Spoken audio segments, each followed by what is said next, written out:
Olá, mulher, seja bem-vinda. E hoje eu vou fazer para você uma leitura aqui de um trechinho do livro O Mito da Beleza, da Naomi Wolf.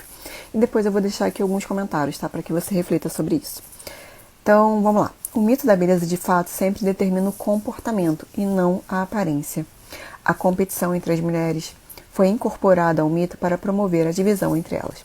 A juventude e até recentemente a virgindade são consideradas belas nas mulheres que, por representarem a ignorância sexual e a falta de experiência.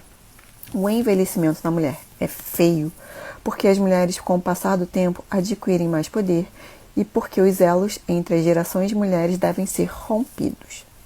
As mulheres mais velhas temem as mais jovens e as mais jovens temem as mais velhas. E o mito da beleza mutila o curso da vida de todas. Então, vamos lá, né? O primeiro comentário que eu já posso fazer aqui, para que você coloque isso aí, né, de uma forma mais fácil de visualizar. A gente vê isso aonde? Nos contos de fadas, né? As rainhas mais, as bruxas e tudo mais, elas são sempre mulheres consideradas velhas e feias, que estão competindo com as jovens, que no caso são adolescentes, né? As princesas. E aí a gente vê isso também em muitas novelas, em todas as mídias, né, incluindo muitas vezes em música, tá? A gente vê isso na nossa cultura de uma forma geral, tá?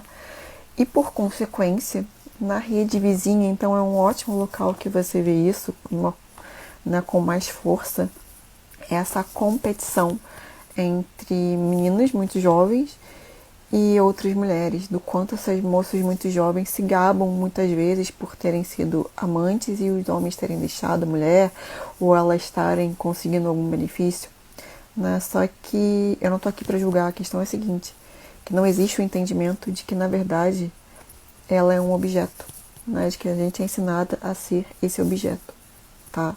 A gente está nesse local aí, essa moeda de troca, onde é vendida a juventude e a beleza da mulher, e é perecível, né? E como todo bom objeto é descartável, e obviamente a gente vê na história desses, por exemplo, esses homens que compram essas mulheres, que passa-se um tempo, eles trocam por um modelo mais novo, porque é basicamente isso, como se fosse um carro, tá? E daí, assim, o outro ponto que a gente tem, né, é de justamente o que a gente pode notar dentro do mito aqui da beleza na vida prática, nos relacionamentos, por exemplo, desses homens que muitas vezes só se relacionam com mulheres muito mais jovens, que eles estão sempre buscando isso. A gente, como eu já falei antes, né, a gente tem justamente esse sinal de alerta para questões de abuso, ainda que sutis, sim, porque esse homem está se relacionando na base do poder, né, que como esse próprio trechinho aqui da leitura diz, ele está buscando a falta de experiência e a ingenuidade, né, falta de poder econômico também, né, porque com frequência isso acontece. Óbvio, a gente pode fazer alguns recortes de situações onde um Leonardo DiCaprio da vida, né, só se relaciona com mulheres até 25 anos, são mulheres famosas e tudo mais, são. Mas elas estão inseridas, tá, gente? Dentro dessa questão toda de socialização, de mito, da beleza e de tudo mais. Por quê? Inclusive da dependência emocional, porque a gente é ensinada, a gente é socializada para isso, né? Você imagina, ainda que essas meninas, essas mulheres tenham dinheiro, mas, né, o cara, ele é o Leonardo DiCaprio, então já tem esse mito, essa fantasia criada ali na cabeça dela. Eu tô falando de novo, sem julgamentos, olhando de fora, fazendo uma análise, tá? E aí então já tem essa coisa aí, né, instigada na mulher, de uma forma geral.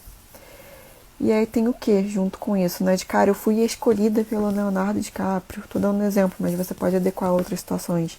E eu quis fazer esse recorte aqui porque, né, muitas vezes existe esse tipo de argumento de que, mas a fulaninha que tá com o cara tal, ela também tem dinheiro. Mas ela tá inserida dentro da socialização, né? Porque justamente a gente é ensinada a buscar o olhar do homem, a aprovação do homem, a ser escolhida por esse homem, ainda que você tenha dinheiro. Então, por isso que eu falo que a questão do empoderamento feminino, ela não é tão simplória como muitas vezes é dita, né? Ela passa por essas três linhas, que é o empoderamento, sim, econômico, ele é extremamente importante, mas também o emocional, para a gente ir rumo à nossa autonomia emocional, de fato. E quando eu falo de direitos, não só saber os nossos direitos mesmo juridicamente falando, mas também a nossa história, que aí entra na questão do entendimento do que é uma socialização masculina, feminina e tudo mais. Senão, em algum momento a gente cai, tá? Porque a gente está refém do sistema. Então é isso. Hoje eu vou deixar essa análise por aqui, tá? E se você gostou dela, compartilhe com outras mulheres.